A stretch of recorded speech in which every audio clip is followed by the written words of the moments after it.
সব সময় চিকেনের ঝোল খেতে খেতে কেমন একটা একঘেয়ে লাগছিল, তাই ভাবলাম আজকে একটা অন্য কোনো নতুন রেসিপি করা যাক। রেসিপিটা ঠিক আমি আমার মনের মতো করে করেছি।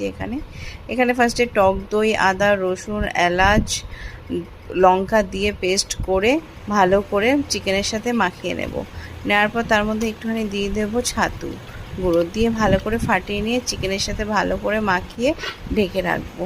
মশলাটা বানানোর পর দেখলাম যে একটু বেশি হয়ে যায়, তাই আবার বেশি করে একটু চিকেন অ্যাড করলাম। তবে এখানে কড়াইতে আমি তেল গরম করতে দিয়ে তার মধ্যে তেজপাতা আর একটু করে দারচিনি দিয়ে দিলাম, দিয়ে ম্যারিনেট করে রাখা চিকেনটা এখানে দিয়ে দেবো। এখানে ঢেকে এটাকে কিছুক্ষণ লো ফ্লেমে রেখে এটাকে পাকাতে হবে। তারপরে যেই হয়ে যাবে তারপরে এর মধ্যে দিয়ে দেব আমি মশলার জলটা, দিয়ে কাঁচা পেঁয়াজ চিলি চিকেনের মধ্যে কেটে রেখেছি সেগুলো দিয়ে ভালো করে ঢেকে নাড়িয়ে চাড়িয়ে করে ফেলবো রেডি।